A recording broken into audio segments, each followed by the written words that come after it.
Good morning to all my dear students. आप सभी का फॉरएवर केमिस्ट्री क्लासेस पर हार्दिक स्वागत है। आज तक हमने जो भी लेक्चर्स कवर करे हैं उनमें हमने वन हाफ गुणांक तक कवर कर लिया है और वन हाफ गुणांक पढ़ने के बाद हम आज जो स्टार्ट करेंगे वो हो गए हमारे अनुसंख्यक गुण। अनुसंख्यक गुण एक ऐसा टॉपिक है इस चैप्टर का जिससे हमें न्यूमेरिकल आता है। ये बात मैं आपको कितनी बार रिपीट कर चुका हूँ। अभी आपको क्या करना है कि जितना आपको पढ़ाया गया वो पक्का हो गया होगा आपका। मैंने आपको लास्ट लेक्चर में ये बात बोली थी कि आप यहाँ तक अच्छे से कवर करें। अब इसके बाद जो पोर्शन हमारा स्टार्ट हो गया होगा वो क्या होगा बच्चों? वो होगा अनुसंख्य गुण। अनुसंख्य गुण, अनुसंख्य गुण अब डिटेल हो गए। अनुसंख्य गुण मैंने आपको हमारा जो वन हाफ गुणांक वाली सबसे पहला लेक्चर था उसमें मैंने आपको बताया था कि इसका परिचय दिया था क्या होता है। अनुसंख्य गुण किसी विलयन के भी गुण होते हैं जो विलय की मात्रा पर निर्भर करते हैं, विलय के कणों पर निर्भर करते हैं कि विलय कितने हैं हमारे पास में। ये चीज़ हमने लास्ट लेक्चर तक पढ़ी थी और ये आपको क्लियर भी हो गई होगी। विलयन में भिन्न भिन्न प्रकार के गुण, एक विलयन में भिन्न भिन्न गुण होते हैं और वो भिन्न भिन्न गुण भी भिन्न भिन्न कारण की वजह से होते हैं। विलय की प्रकृति, विलय की मात्रा, विलय की प्रकृति, विलय की मात्रा, सब चीज़ मैंने आपको उस लेक्चर में बेसिक बताई थी। आज हम जो स्टार्ट करेंगे अनुसंख्यक गुण, आप मतलब ये ना समझे कि मैंने आपको डायरेक्ट स्टार्ट कर दिया। मैंने वहाँ पे बहुत ज़्यादा डिटेल में बताया है कैसे होता है। यहाँ पे तो मैं आपको स्टार्ट करता हूँ हमारा सबसे पहला अनुसंख्यक गुण जिसका क्या नाम होगा? परासरण दाब।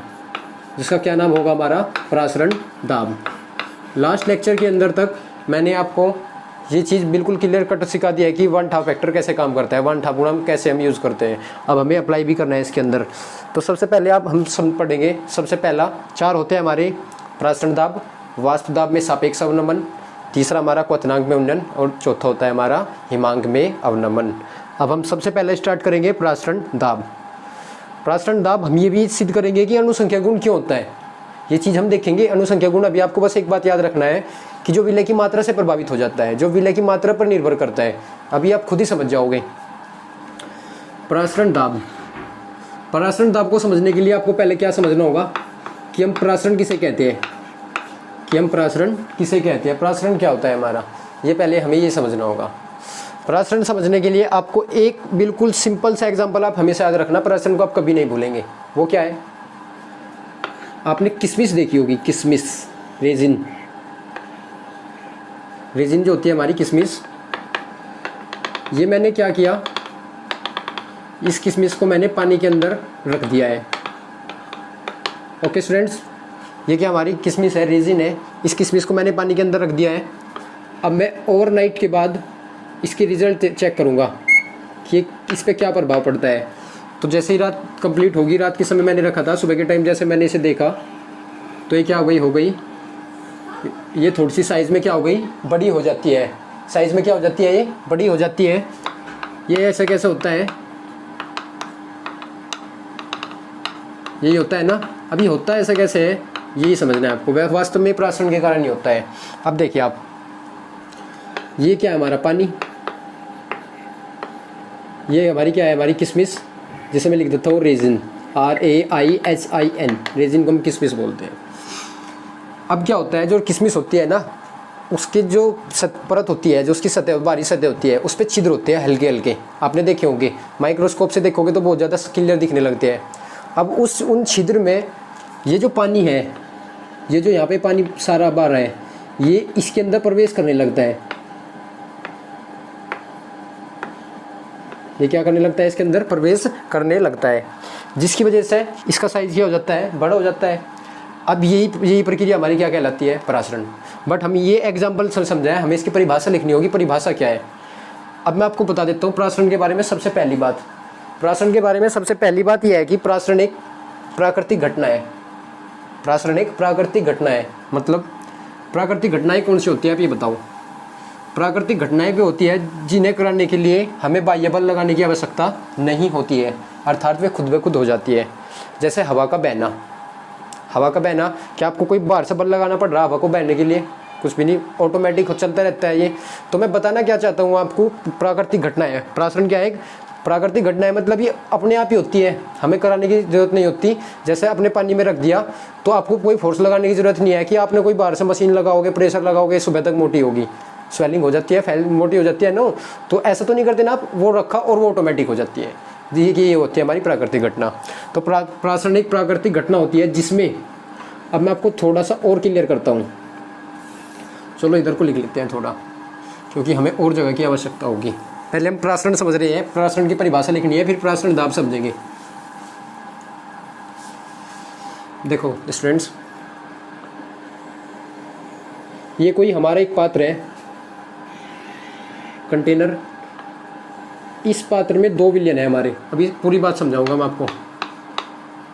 इस पात्र में हमारे कितने विलयन है? 2 विलयन है हमारे। एक इधर विलयन भर रखा है मैंने। ये विलयन कैसा है मेरा? तनु विलयन। ये कैसा है मेरा? तनु विलयन। और इधर मैंने कौन सा विलयन भर रखा है?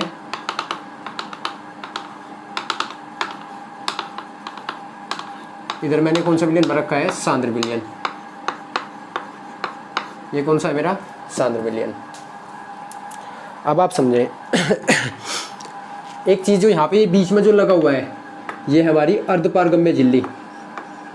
ये क्या है? हमारी अर्धपारगम्य झिल्ली। ये क्या है? हमारी अर्धपारगम्य झिल्ली। इसे बोलते हैं हम सेमी परमेबल मेम्ब्रेन। शॉर्ट में हम इसे बोलते हैं एसपीएम। शॉर्ट में हम क्या बोलते हैं इसे?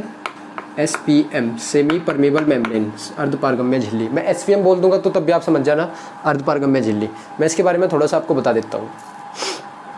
आपने किशमिश देखी है ना? अब जो हमारी किशमिश होती है ना, अब उस किशमिश में जो पानी प्रवेश करता है अंदर, वो कहाँ से करता है? उसकी जो बाहरी सतह होती है, उस बाहरी सतह पे छिद्र होते हैं हल्के हल्के, और उन छिद्रों में से वो प्रवेश करता है। तो एक ऐसी झिल्ली जो तनु विलयन और सांद्र विलयन को तो पृथक करती है, मतलब अलग अलग करती है। ये इससे अलग हो रहा है ना इसी झिल्ली की वजह से, और इसमें हल्के हल्के छिद्र होने होते हैं। अर्धपारगम्य झिल्ली में छिद्र होते हैं हल्की हल्के बहुत ही। और ये क्या होती है? ये अर्धपारगम्य झिल्ली 2 प्रकार की होती है। एक होती है हमारी प्राकृतिक मतलब नेचुरल,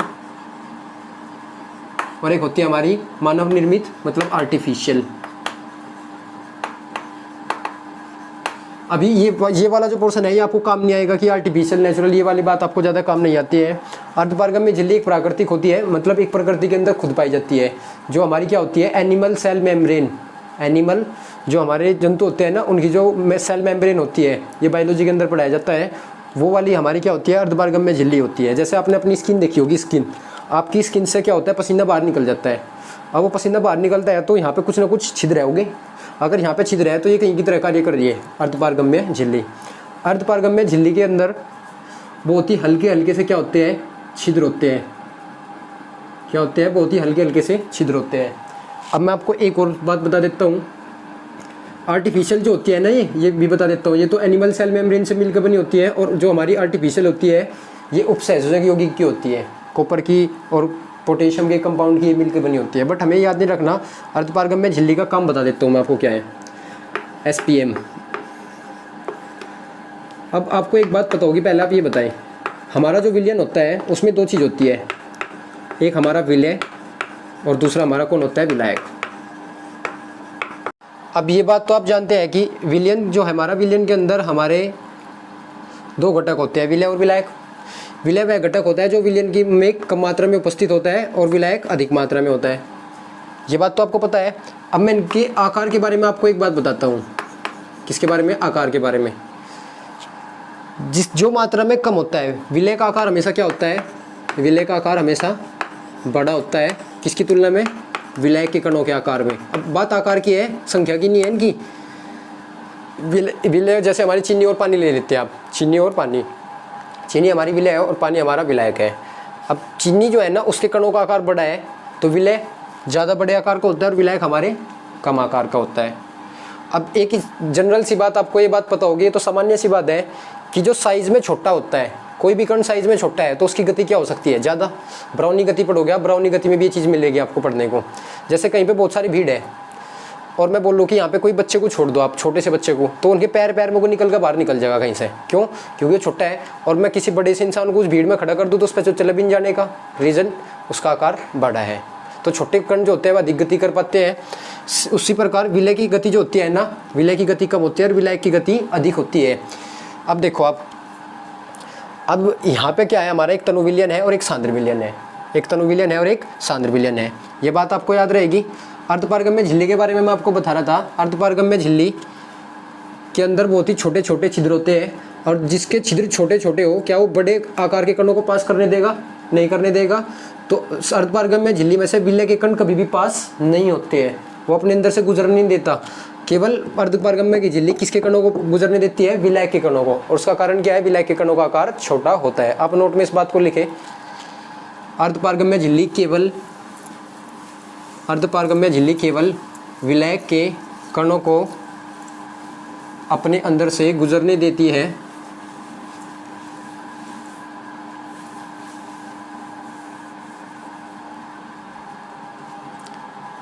ओके स्टूडेंट्स, देखिए अब ये हमारा तनु विलयन है और ये हमारा सांद्र विलयन है। तनु विलयन होने का हमारा अर्थ क्या है? कि इसके अंदर विलय की मात्रा कम है। तनु विलयन यही तो होता है। और सांद्र विलयन क्या होता है? जिसमें विलय की मात्रा बढ़ जाती है। अब सांद्र विलयन में विलय की मात्रा ज़्यादा होगी, यानी कि इसमें ज़्यादा विलय पड़ा होगा और इसमें हमारा कम विलय पड़ा होगा। यही बात है ना? इसमें हमारा कम विलय होगा और इसमें हमारा ज़्यादा विलय पदार्थ होगा। ठीक है, ओके। अब होता क्या है कि अगर तनु विलयन सांद्र विलयन के संपर्क में आ जाए और बीच में हो कोई अर्धपारगम्य झिल्ली, तो तनु विलयन के कण किस तरफ गति करने लगते हैं? स्वतः ही, खुद ब खुद ही, प्राकृतिक घटना है। खुद ब खुद ही तनु विलयन के कण, तनु विलयन के विलायक कण, केवल कौन से कण पास हो सकते हैं इसके अंदर? विलायक कण। तो तनु विलयन के विलायक कण सांद्र विलयन की ओर गति करने लगते हैं। इसी घटना को प्रासरण कहा जाता है। इसी घटना को प्रासरण कहा जाता है। देखो जनरली आप समझो, किशमिश थी हमारी, पानी में रख दी हमने वो। अब किशमिश के अंदर भी एक विलयन तय होता है। आप उसे पकड़ना और कभी उस उंगली से ऐसे मतलब चला के देखना, तो उसमें आपको गिरगिला सा मतलब महसूस होगा। अब वो क्या होता है उसके अंदर, जिसकी वजह से वो मीठा होता है, ये वहाँ पे एक गाढ़ा विलयन भरा रहता है। ठीक है, वो विलयन को क्या होता है? सांद्र। और जिसमें आपने उसे रखा वो क्या हमारा? तनु, यानी कि पानी है हमारा। तो वैसे भी पानी का ही होता है, तनु होता है, तो तनु कर देता है वैसे भी। अब वो पानी क्या करना स्टार्ट करता है? उसके अंदर प्रवेश करना स्टार्ट करता है। और ये प्रोसेस हम नहीं कर रहे, ये स्वतः होती है। जैसे कहते हैं कि ये तो गॉड ने बनाई। गॉड नहीं मतलब ये प्रकृति में ऑटोमेटिक है, ये व्यवस्था एक प्रकार की। तो यदि तनु विलयन और सांद्र विलयन अर्धपारगम्य झिल्ली की सहायता से पृथक कर दिए जाए, तो तनु विलयन के विलायक कण सांद्र विलयन की ओर गति करने लगते हैं, और इसी गति को प्रासरण क्रिया कहा जाता है। और इस क्रिया को या इस प्रक्रिया को प्रासरण कहा जाता है। समझे ना आप? तो नोट डाउन द डेफिनेशन। जब तनु विलयन के विलायक कण अर्धपारगम्य झिल्ली की सहायता से सांद्र विलयन की ओर गति करने लगते हैं, तो इस प्रक्रिया को प्रासरण कहा जाता है।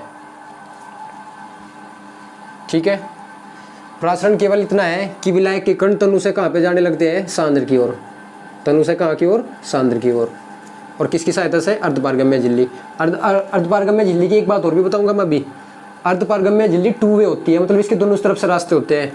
विलायक के कण इधर से इधर भी जा सकते हैं और विलायक के कण इधर से इधर भी जा सकते हैं। अगर ये इधर से इधर जा रहे हैं तो हम इस प्रक्रिया को क्या बोल रहे हैं? प्रासरण। अभी और बात करेंगे इसके बारे में, देखना भी। अब देखो, अभी आप जनरली से समझो, अगर इधर से ये हमारी अर्धपारगम्य झिल्ली है और इधर से कण इधर की तरफ जाते हैं, ऐसे ही तो हो रहा ना, इधर की तरफ जा रहे हैं, तो समय के साथ में इसका आयतन घटेगा। इसके कण इधर जाएगी विलायक की, तो इसका आयतन कम होगा और इसका आयतन क्या होगा हमारा? इसका आयतन हमारा इंक्रीज करेगा, बढ़ेगा, ऐसा होगा। ठीक है, तो प्रासरणी क्रिया होने पर विलायक के कण तनु साइड से कम होने लगते हैं और सांद्र की तरफ बढ़ने लगते हैं, ऐसा होता है। अब समझो, जब कोई चीज़ एक साइड से इधरली साइड से इधर आती है और वो दूसरी साइड में पहुंचती है, तो इधरली साइड में जब कोई चीज़ आएगी तो प्रेशर नहीं लगाएगी। जैसे मैं क्या करूँ, अपने कमरे में आपके गेट है, आप उनकी तरफ को मतलब देख कर समझो। हमारा जो गेट है, अगर इस कमरे में पानी है और वो पानी गेट की तरफ क्या लगाता है? प्रेशर लगाता है, मतलब उसकी तरफ जाता है। जैसे इधर कण आती है तो उस पर प्रेशर लगाएगा तो गेट बाहर की तरफ को खुलने की कोशिश करेगा। अगर वो प्रेशर ज़्यादा होगा तो गेट बाहर की तरफ को खुल जाएगा। अगर बाढ़ का पानी एकदम से निकल जाए तो गेट बाहर जाकर निकल जाते हैं। ऐसा क्यों? क्योंकि प्रेशर ज़्यादा होता है।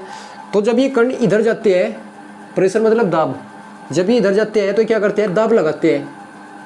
सपोज करता हूँ कि मैं इधर से इधर तक लगने वाला जो दाब है, भीतर ही भीतर जो विलियन के अंदर जो दाब लग रहा है वो क्या है हमारा, पाई।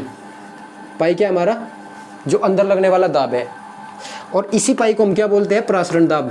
बट ये डेफिनेशन नहीं है हमारी, इसे समझना होगा आपको। अभी ये क्या लग रहा है हमारा, इधर से इधर पार्टिकल जा रहे हैं, कण इसके इधर जा रही है, और जब ये इधर कण आते हैं तो दाब लगाते हैं। और ये सपोज किया कि हमने अभी कितना कुल दाब लग रहा है, पाई दाब। अब विलियन के अंदर कितना दाब लग रहा है ये कैसे पता लगेगा हमें, हम तो बाहर विलियन को देखते हैं, बाहर की तरफ से भीतर दाब लग रहा है उसमें, उसे तो कैलकुलेट करना हमारे लिए क्या है, ईजी नहीं है। उसके लिए हमें एक चीज़ है हमारे पास में, एक व्यवस्था है, उससे कर लेते हैं। अब पहले मैं आपको एक जनरल से उससे समझाता हूँ। जैसा आप अपने गेट के अंदर से पानी बाहर की तरफ को बल लगा रहे हैं गेट पर, हमारे ये कमरे का जो गेट है, तो गेट बाहर की तरफ खुलने की कोशिश करेगा। और हमें ये नहीं पता, हम बाहर खड़े हैं अपने गेट के, हम ये सोच रहे हैं कि पता नहीं अंदर कितना दाब लग रहा है ताकि हमारा गेट खुलने की कोशिश कर रहा है। तो मैं क्या करूँ, मैं कोई अपने पास में कोई भी ऐसी चीज़ ले लूँ जिससे मैं उस पर प्रेशर लगाऊँ, अपने गेट पर बाहर से ही उस पर दाब लगाऊँ, और मैं ये पता कर सकूँ, जो मैं अपनी साइड से दाब लगाऊँ तो मैं पता कर सकता हूँ। भाई आप जो अपनी साइड से दाब लगा रहे हो उसे तो बता सकते हैं ना मैं कितना दाब लगा रहा हूँ।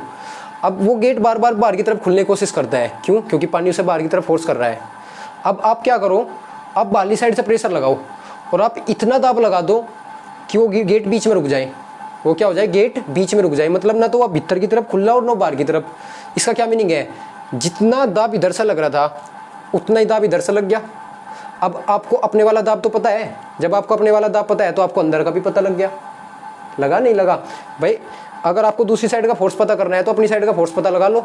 और जब बीच में रुक जाती है, असंतुलित हो जाती है कोई चीज़, तो इसका क्या बोलते हैं, दोनों साइड का बल क्या है, बराबर। ऐसे यहाँ पे भी होता है, जो इधर से लगने वाला दाब होता है ये तो हमें पता नहीं होता, तो हम क्या करते हैं, पिस्टन लेते हैं।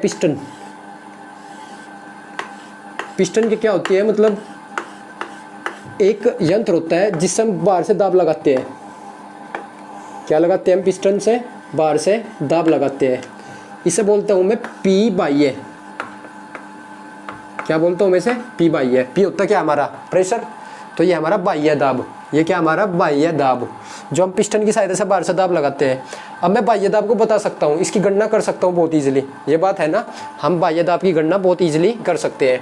कैसे, जितना हम लगाओगे उसमें वहाँ पे प्रेशर मेजर करने का यंत्र लगा लेंगे और वहाँ से उसका प्रेशर काउंट कर लेंगे। अब क्या होगा, इधर से इधर दाब लगता है, सपोज करो कितना, सपोज करो 20 ATM लगता है। अभी हम बात करेंगे कहीं में लगता है, इसकी इकाई क्या है, मात्रा क्या है इसका, 20 ATM लगता है। और अगर मैं इधर से भी 20 ATM दाब लगाऊँ विलियन पे, तो विलियन नीचे को जाएगा। अगर कोई चीज़ उधर से 20 ATM है और इधर से भी 20 ATM हमने बाहर से लगाया, तो क्या होगा बताओ, ये जो कण इधर से इधर आ रहे थे ये कहाँ जाने स्टार्ट हो जाएंगे, वापस। आप जनरली समझो, अगर पी बाह्य दाब बराबर हो जाए पाई के, मतलब जितना प्रेशर इधर से लगता है उतना ही हम लगा देते हैं तो वापस चला जाएगा। हम क्या बोलेंगे कि प्रासरण रुक जाएगा। हम क्या बोलेंगे, प्रासरण रुक जाएगा। अब प्रासरण कब रुक सकता है बताओ, प्रासरण तब रुक सकता है जब बाह्य लगने वाला बाह्य दाब प्रासरण दाब के बराबर हो जाए। ठीक है, अभी प्रासरण दाब की डेफिनेशन आएगी।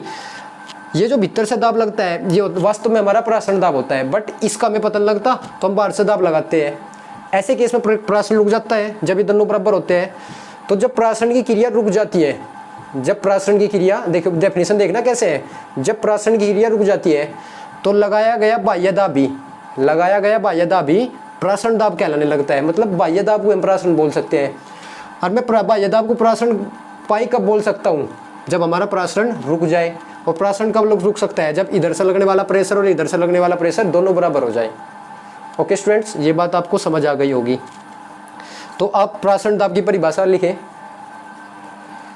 प्रासरण की क्रिया को रोकने के लिए लगाया गया बाह्य दाब ही प्रासरण की क्रिया को रोकने के लिए लगाया गया बाह्य दाब ही प्रासरण दाब कहलाता है। इसे हम मतलब ज्ञात कर लेते हैं, देख लो। कोई मतलब ज़्यादा कोई खतरनाक सी बात तो है नहीं, पर एक जनरली बात है कि हम अंदर की चीज़ बाहर से कैलकुलेट कर लेते हैं। ओके, ये वाले कंडीशन लिख लो। यदि केस फर्स्ट वगैरह कुछ लिख लेना यहाँ पर। फर्स्ट करके लिख लेना, यदि P बाह्य दाब पाई के बराबर हो तो प्रसारण रुक जाएगा। अभी मैं आपसे कुछ और पूछूंगा, आपको ये बताना होगा।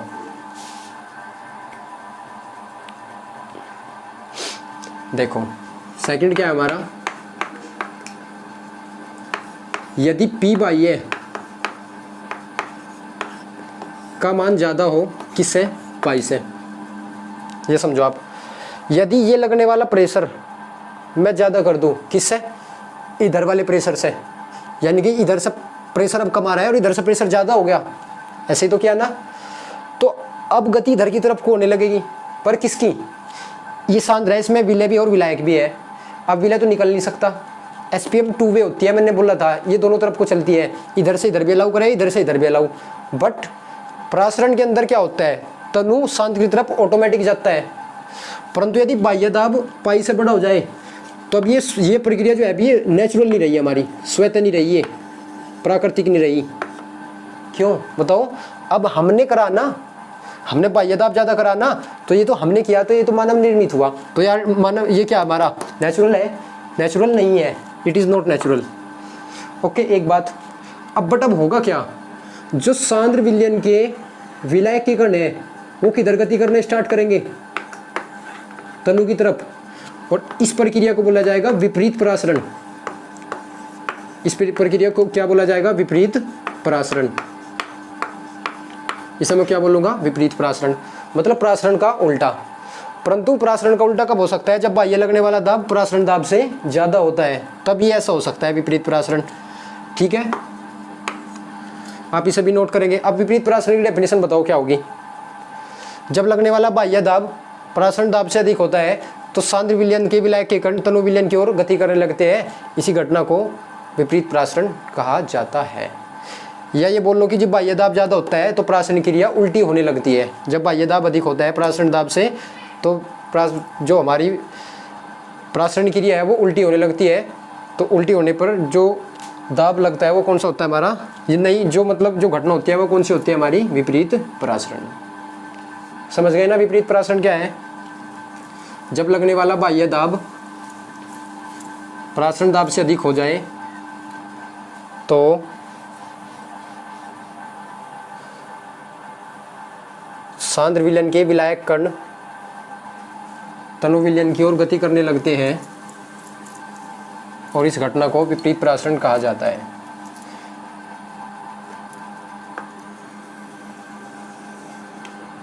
देखो मैं बोलता हूँ कि इंग्लिश हमारी क्या होती है, इंग्लिश हमारी बहुत ज़रूरी होती है, थोड़ी इंग्लिश भी हमें काम आती है, जैसे अभी काम आएगी हमें। थोड़ा देखना ये आपको काम आएगा। परासरण, परासरण मतलब ऑस्मोसिस, इसे हम इंग्लिश में क्या बोलते हैं, परासरण को ऑस्मोसिस। एक होता है हमारा विपरीत परासरण, विपरीत परासरण, इसे क्या बोलते हैं हम, रिवर्स ऑस्मोसिस। इसे क्या बोलते हैं हम, रिवर्स ऑस्मोसिस। रिवर्स मतलब उल्टा, विपरीत, ऑस्मोसिस का विपरीत। अब इसका पहला वर्ड आर और इसका पहला वर्ड ओ, ये क्या होता है हमारा, आर ओ। आर ओ, हमारे घर में जो आर ओ लगे होते हैं, एक बार तो वाइवा वगैरह वगैरह ये वाले क्वेश्चन भी पूछते हैं और पेपर में पूछा गया था एक बार तो, कि जो हमारे घर में आर ओ लगते हैं वो किस सिद्धांत पर कार्य करते हैं, किस पर, विपरीत परासरण के आधार पर। और विपरीत परासरण को हम बोलते हैं रिवर्स ऑस्मोसिस। तो आपको इंग्लिश से याद रखनी पड़ेगी ये बात, विपरीत परासरण के आधार पर हमारे आर ओ काम करते हैं। अब मैं आपको उसकी क्रियाविधि समझाता हूँ वो कैसे होता है। उसकी क्रियाविधि आपको समझनी होगी। किस पे काम करते हैं पहले ये बताओ। आर ओ मतलब रिवर्स ऑस्मोसिस, रिवर्स ऑस्मोसिस इसका पूरा नाम है। ओके, अब देखते हैं कैसे काम करता है। विपरीत परासरण में क्या होता है पहले ही बताओ। सांद्र के विलायक कण तनु की ओर गति करने लगते हैं अर्धपारगम्य झिल्ली की सहायता से। ओके, चलो देखते हैं। अगर सपोज करो अभी हमारे इधरली साइड में हमारा अशुद्ध जल है। क्या है हमारा, अशुद्ध जल, जिसे हमें क्या करना है, शुद्ध। ये हमारा सपोज करो आरओ का पूरा पात्र है, मतलब ये आरओ है हमारा कंप्लीट। अब जब हम आरओ स्टार्ट करते हैं, आरओ में क्या होता है, जब आरओ स्टार्ट होता है तो आपने देखना वो प्रेशर एक्सर्ट करता है, वो आवाज़ भी करता है, वो मतलब वहाँ पे दाब उत्पन्न होता है। अब ये दाब उत्पन्न होने की वजह से बाह्य दाब ज़्यादा होने लगता है और उस पानी पर दाब लगता है। वहाँ पे क्या होती है, वहाँ पे अर्धपारगम्य झिल्ली लगी होती है। एक बात मैं आपको बताता हूँ, आरओ के अंदर जो अर्धपारगम्य झिल्ली लगी होती है वो सबसे ज़्यादा फाइन होती है, सबसे ज़्यादा बारीक होती है। उससे ज़्यादा बारीक झिल्ली किसी भी चीज़ में नहीं होती। सबसे बारीक झिल्ली अर्धपारगम्य झिल्ली जो लगाई जाती है, आरओ के अंदर लगाई जाती है। उसका रीज़न क्या है, वाटर के अंदर सूक्ष्म जीव को भी पास नहीं होने देने का। इतनी बारीक होती है, अगर सूक्ष्म जीव जो बहुत ही छोटे छोटे होते हैं, माइक्रो ऑर्गेनिज्म, उन्हें भी पास नहीं होने देते, उन्हें भी रोक लेते हैं, उन्हें भी इधर नहीं जाने देते। जब वो इधर नहीं जाएंगे तो कहाँ पे रुकेंगे, उसी झिल्ली पे रुक जाएंगे।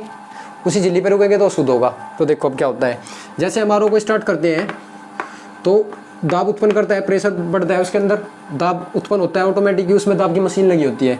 जैसे वो दाब उत्पन्न करता है तो ये जो अशुद्ध जल है, अब इसमें दो चीज़ है, एक तो हमारा जल हमारा क्या है, विलायक, और इस जल के अंदर प्लस में है शुद्धियाँ जो कि बहुत ही कम मात्रा में है। ये किसकी तरह कार्य करेगी, हमारी विलय की तरह। अब ये विलय को तो पास नहीं होने देने की बिल्कुल भी, क्यों, क्योंकि इसके छिद्र बहुत हल्के होते हैं और कितना भी हल्का विलय हो, कितना भी बारीक हो, सभी निकलने देती है, क्योंकि सबसे बारीक यही होती है। अब वो विलय यहीं पर रुकेगा और सांद्र की तरफ से किधर जाना स्टार्ट होगा, तनु की तरफ। तो इधर आपको क्या मिलेगा, शुद्ध जल, यानी कि इधर तनु की तरफ जाना स्टार्ट हो गया, यानी कि इधर विलय की मात्रा बहुत ही कम होगी क्योंकि विलय यहीं रुक गया। तो ये क्या है हमारा, ये हमारा क्या है, किसके आधार पर काम कर रहा है, ये विपरीत परासरण के आधार पर कार्य करता है। तो जो आरओ होते हैं ना, हमारे आरओ भी हमारे शुद्ध जल के लिए यूज़ किए जाते हैं, मतलब अशुद्ध जल को शुद्ध जल करने के लिए उपयोग किए जाते हैं। और उसके लिए वो क्या करते हैं, बाहर से जब हम प्रेशर अप्लाई करते हैं, जैसे ऑन करते हैं, तो प्रेशर यानी कि दाब उत्पन्न करता है, और उस दाब की वजह से जो विलायक कण है उस तनु सांद्र से तनु की ओर जाने लगते हैं और वह शुद्ध होने लगता है। अब इसका मैं रीज़न समझाता हूँ, परासरण होता क्यों है।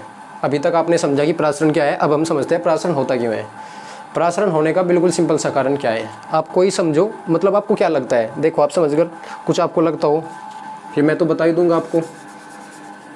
ये क्या है हमारा, इधर हमारा कौन सा विलयन था ये बताओ आप।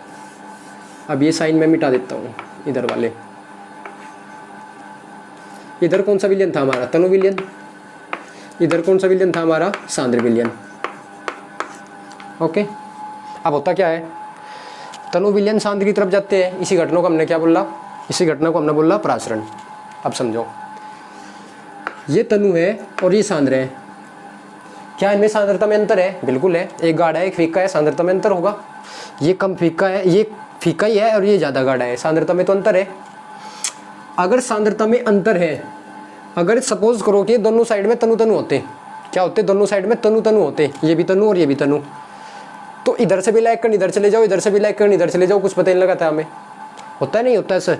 दोनों साइड में सांद्र रख लो तब भी कोई चेंज का पता नहीं लगा था हमें, क्यों, क्योंकि दोनों साइड में सांद्र है।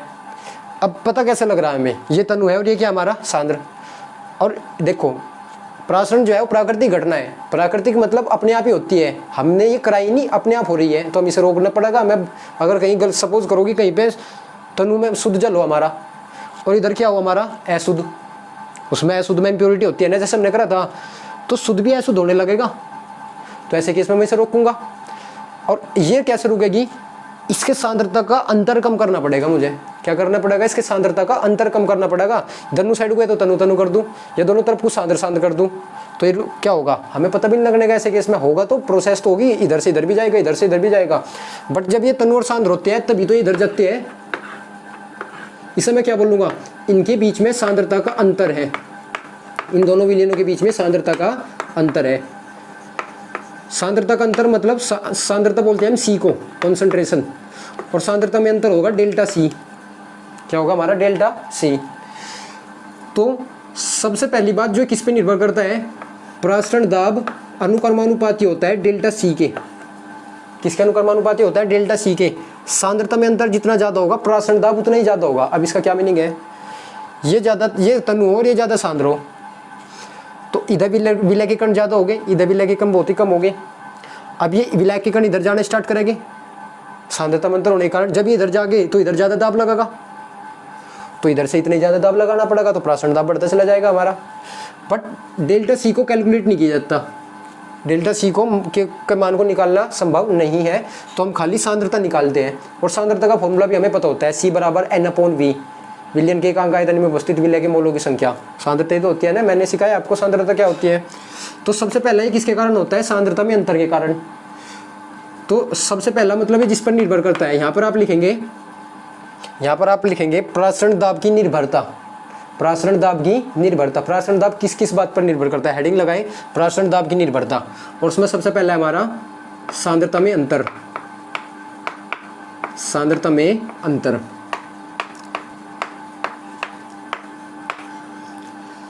सांद्रता में अंतर जितना ज्यादा प्रासरण दाब भी उतना ही ज्यादा, ठीक है। दूसरा निर्भर करता है ताप पर, किस पर निर्भर करता है, ताप पर, टेम्परेचर। कैसे निर्भर करता है ये देखते हैं हम। अगर मैं तनु विलयन की तरफ तापमान बढ़ा दूं, अब तापमान बढ़ाने से क्या होता है, अणु जो है उसमें ऊर्जा बढ़ जाती है, उनकी गतिज ऊर्जा, ऊर्जा क्या गतिज ऊर्जा बढ़ जाती है। गतिज ऊर्जा बढ़ने की वजह से वो जल्दी जल्दी गति करने लगते हैं। अब अगर ये कण जल्दी जल्दी गति करेंगे तो ये किधर जाएंगे, इधर जाएंगे। अब ये जल्दी जल्दी इधर आएंगे तो जल्दी जल्दी ज़्यादा दाब लगाएंगे, ज़्यादा दाब लगाएंगे तो मैं क्या बोलूँगा, पाई हमारा ज़्यादा होगा। तो पाई अनुक्रमानुपाती होता है किसके, ठीक है।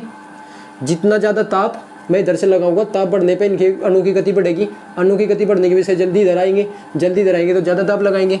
इसे मैं समीकरण 1 बोलता हूँ और इसे समीकरण 2 बोलता हूँ। समीकरण 1 व 2 को मिलाने पर, समीकरण 1 व 2 को मिलाने पर क्या, पाई अनुक्रमानुपाती किसके, सी और टी के। अभी आप समझ लें, फिर नोट कर लेना। मैं अनुक्रमानुपाती को हटाने के लिए एस लगा देता हूँ, सी टी। एस क्या है हमारा, हम चैप्टर कौन सा पढ़ रहे हैं, विलयन, तो मैं इसे बोल देता हूँ विलयन नियतांक। क्या बोल देता हूँ, विलयन के अंदर नियतांक है। अगर मैं गैस का चैप्टर पढ़ता हूँ तो गैस नियतांक बोलता, बट इसका सबसे बड़ा फायदा क्या है, जब एस का इस नियतांक का मान चेक करे गया तो इसका मान भी गैस नियतांक के बराबर मिला। गैस नियतांक का मान 8.314 होता है। अगर आपने पढ़ा हो, कोई बात पढ़ा है तो बहुत अच्छी बात है, अगर नहीं पढ़ा तो आपको फिर यहाँ पे बताऊंगा मैं अच्छे से। एस का जो प्रैक्टिकल मान है, जो मतलब प्रयोगात्मक प्रयोग करने के बाद इसका मान चेक करेगा तो इसका मान कितना मिला, आर के इक्वल मिला। तो इन्होंने क्या किया, पाई की जगह पे आर रख दिया, आर सी टी।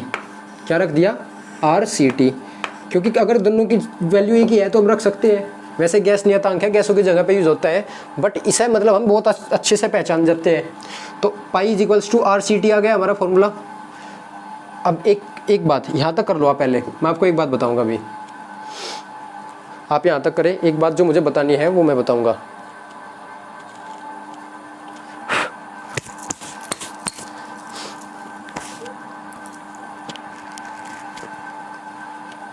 देखो स्टूडेंट्स, जो मैं बात आपको बताना चाह रहा था वो क्या है, अब आपको ये पता है कि प्रासरण दाब एक अनुसंख्यक गुण है।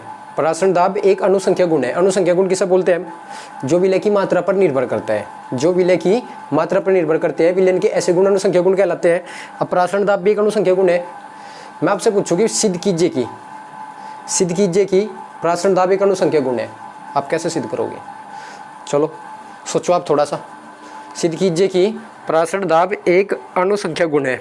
क्या है हमारा, प्रासरण दाब एक हमारा अनुसंख्यक गुण है। तो आप कैसे सिद्ध करोगे, बात बताओ कैसे करोगे। देखिए मैं आपको बताता हूँ। अनुसंख्यक गुण विलय की मात्रा पर निर्भर करते हैं। प्रासरण वास्तव में हो क्यों रहा है, सांद्रता में अंतर होने के कारण। और सांद्रता में अंतर कब आता है, जब कहीं पे एक जगह विलय ज्यादा और एक जगह पे कम हो। यही तो बात है ना। तनु क्यों है, क्योंकि इसमें विलय कम है, और इसमें सांद्र क्यों है, क्योंकि इसमें विलय ज्यादा है। अगर इन दोनों में विलय बराबर हो, ध्यान से सुनना, इन दोनों में अगर विलय की मात्रा बराबर हो तो इनकी सांद्रता में कोई अंतर नहीं होने का। जब इनमें सांद्रता में अंतर नहीं होने का तो प्रासरण भी नहीं होगा। प्रासरण हो क्यों रहा है, विलय की मात्रा में अंतर है इन दोनों में। इधर विलय की मात्रा ज़्यादा है, इधर विलय की मात्रा कम है। इसमें विलय की मात्रा अधिक होने की वजह से यहाँ प्रासरण होता है, और जब प्रासरण होता है तो प्रासरण दाब भी बनता है। तो प्रासरण दाब वास्तव में किस पे निर्भर कर रहा है, सांद्रता में अंतर पे नहीं। उस सांद्रता में अंतर के पीछे का कारण देखो ना, विलय, वे विलय की मात्रा पे निर्भर करता है। इधर ज़्यादा विलय है और इधर कम विलय है, तो वास्तव में प्रासरण की विलय के डिफरेंस के कारण होती है, विलय के अंतर होता है। और जो विलय की मात्रा से प्रभावित हो जाए या जो विलय पर निर्भर करे, ऐसे गुण कौन से गुण होते हैं, अनुसंख्यक गुण। अर्थात प्रासरण दाब भी एक अनुसंख्यक गुण है। ये बात मैं यहाँ पे लिख रखी, इससे प्रूव करते हैं। इस लाइन से हम बोलते हैं कि सांद्रता में अंतर जितना ज़्यादा होगा प्राशन दाब उतना ज़्यादा होगा, और सांद्रता में अंतर तब ज़्यादा होता है जब विलय की मात्रा में अंतर होता है, और विलय की मात्रा में अंतर है तो पक्का पक्का ये अनुसंख्या गुण भी है। समझ गए ना आप? यहाँ तक आप करें। चलो अब आगे बढ़ते हैं। अभी ये डेरिवेशन इससे भी आगे जाएगा। हमारे आंकिक प्रश्न यहीं से हो गए, और इसके आंकिक प्रश्न सबसे ज़्यादा आसान है। इसके आंकिक प्रश्न सबसे ज़्यादा आसान है, मैं आपको बता देता हूँ, बहुत ही आसान आंकिक है। 1 मिनट में करता करोगे, मिनट क्या सेकंडों में करता करोगे, ऐसे आंकिक है इसके। तो बस थोड़ा सा समझना होता है पहले। देखो अब समझो आप, पाई बराबर RCT। अब C क्या होती है? सांद्रता। N/V विलयन के एक आयतन में उपस्थित विलय के मोलों की संख्या। मैं पुट करता हूँ, आपको ध्यान नहीं देना, वैसे मेन फॉर्मूले पर आपको याद रखना है। N/V, C की जगह मैंने क्या लिख लिया? N/V और RT। ये क्या है? हमारा मोलों की संख्या। मैं कैसे खोलूँ मोलों की संख्या को, ये बताओ। W/m0 into V into RT। N को कैसे खोलिया मैंने? W/m0 और बाकी सारा ऐसा कैसा ही है। ये हमारा मेन फॉर्मूला है जिससे हमारे आंकिक प्रश्न हो गए। यहाँ से भी कर सकते हैं फॉर्मूले, यहाँ से भी क्वेश्चन होते हैं और यहाँ से भी क्वेश्चन होते हैं। अगर डाटा केवल सांद्रता तक है तो यहीं पे ख़त्म, मोलों तक है तो यहाँ पे ख़त्म, अगर भार शामिल है तो यहाँ पे ख़त्म। अब जो सबसे ज़रूरी और सबसे इम्पोर्टेंट होता है, परासरण दाब के अंकिक कुछ नहीं होते हैं। परासरण दाब के अंकिक करने के लिए सबसे इम्पोर्टेंट चीज़ R होती है।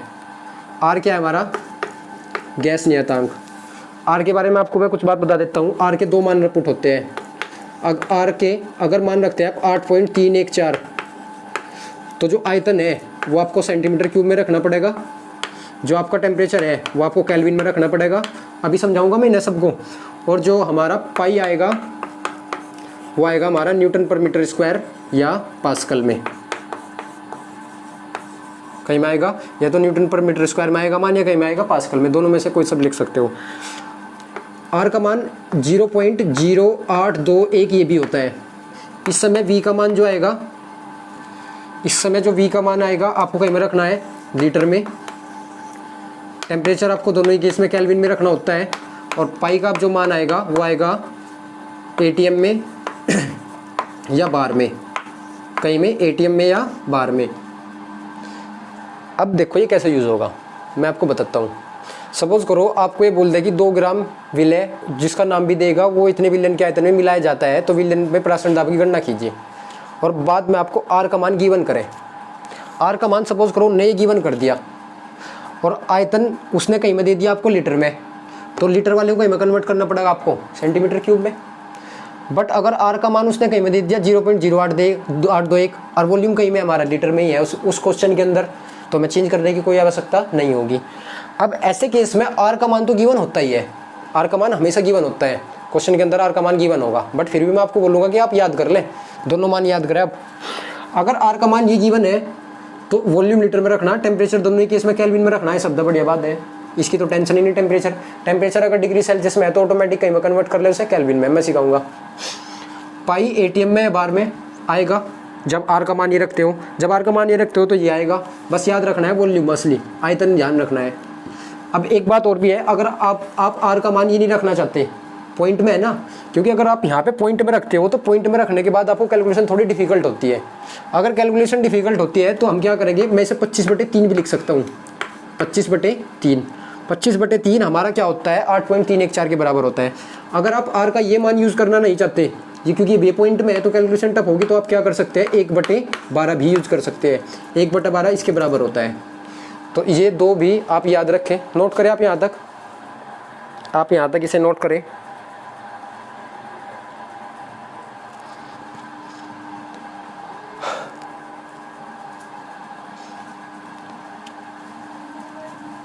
चलो अब मैं एक क्वेश्चन दिखा देता हूँ, आपको बहुत अच्छे से समझ आ जाएगा। परासरण दाब आपको क्लियर होना चाहिए। परासरण दाब पाई होता है, इसे निकालना पड़ता है पी एक्सटर्नल की सहायता से। हम वैसे वास्तव में इसे ज्ञात करते हैं, बट फॉर्मूले से हम हमेशा पाई से ही ज्ञात करते हैं। जैसे मैं आपको बोलूँ कि 60 ग्राम ग्लूकोज को 2 लीटर के विलयन में घोला जाता है, विलयन में घोला जाता है। और स्टार्टिंग में बोल दिया 27 डिग्री सेल्सियस पर, 27 डिग्री सेल्सियस पर ये पर्सन है हमारा, ये क्या हमारा, ये हमारा पर्सन है। 27 डिग्री सेल्सियस पर 60 ग्राम ग्लूकोज को 2 लीटर के विलयन के आयतन में घोल दिया जाता है। तो परासरण दाब की गणना कीजिए। ठीक है, अब पहले आप मैंने क्या बता रखा, न्यूमेरिकल करते दौरान सबसे मोस्ट चीज़ ये पहले आपको डाटा उतारना आना चाहिए।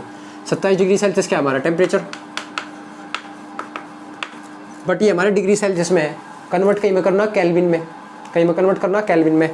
मैंने आपको वैसे बताया नहीं है पर फिर भी बता देता हूँ, वैसे आपको पता होना चाहिए। अगर आपको डिग्री सेल्सियस को केल्विन में कन्वर्ट करना हो तो उसमें कितना ऐड कर दें, 273। जो भी डिग्री सेल्सियस का मान आपको दिया जाए उसमें 273 जोड़ दो, वो ऑटोमेटिक कन्वर्ट होगा, कहीं में आ जाएगा केल्विन में, 300 केल्विन हो जाएगा। ये 273 ऐड करोगे तो 300 केल्विन हो जाएगा। ओके, डब्लू क्या है हमारा, ग्राम है ना, तो 60 ग्राम छोटा डब्लू होगा हमारा। ग्लूकोज विलय के रूप में है क्योंकि मिलाया जा रहा तो विलय है। अब जब ये विलय है तो बताओ मुझे, अब ये बताओ इसका M0 कितना होगा, C6H12O6। ये क्या होता है हमारा C6H12O6, इसका भार होता है, इसका भार कितना होगा 180 ग्लूकोज होता है ना। अब V क्या हमारा 2 लीटर, V क्या हमारा 2 लीटर। आपको यहाँ तक कोई भी प्रॉब्लम नहीं होगी। अब देखते हैं, देखो अब आपको पाई की कैलकुलेशन करनी है। अब पुट करो आप आर, यहाँ पे आप क्या करोगे, पाई निकालने के लिए W/M0 into V into R into E। क्या T है हमारे पास में, यस। क्या हमारे पास में R है, R तो हमारे पास में वैसे भी है, हम पुट करना बस W, yes, M0 yes, V yes, तो सारी चीज़ें है ना। बट आपको याद रखना है ये कहीं में हमारा आयतन कहीं में है, लीटर में। जब हमारा आयतन कहीं में हो, लीटर में हो, तो बताओ कौन सा मान हमें रखना होता है, R का मान हमें क्या रखना होता है, 1/12, 0.0821, यही है ना हमारा। तो रखो आप 60 गुना 1/12, R का मान, T का मान 300 केल्विन, M0 180, आयतन 2 लीटर। सोल्व करो, कम वाला रखा है ना, ये बात आप याद रखना। R के दो मान है 8.314, 0.0821, कम वाला कौन सा है 0.0821। बस आपको ये बात याद रखनी है, बस यही दिमाग में डाल लियो। कम वाला जब भी रखोगे तो पाई का मान ATM में, जब भी कम वाला रखोगे तो पाई का मान ATM में, कम वाले के दौरान ATM में। तो R का मान हमने कम वाला रखा है, तो जो भी मान आएगा वो कहीं में आ जाएगा हमारा ATM में या बार में, ये दोनों बात बताई थी मैंने। तो ऐसे क्वेश्चंस इसके होते हैं। इसके भी हमें केस भी पढ़ने होते हैं, केस स्टडी करनी होती है। केस स्टडी कुछ नहीं होती है, ऐसा होता है कि यहाँ पे जो विलय है ना वो 2 डाल दिए जाते हैं। 2 विलय डाल दिए जाए तो परासरण दाब की कैसे गणना होगी। यहाँ पे 2 विलयन लिए जाए जो आप खुद अभिक्रिया न करते हो तो कैसे निकलेगा। मतलब थोड़ी सी केस स्टडी हो जाती है और ये कुछ नहीं होती है, आप खुद ही बताया करोगे कि ये सर ये ऐसे है, ये ऐसे है, तो आप कर पाओगे।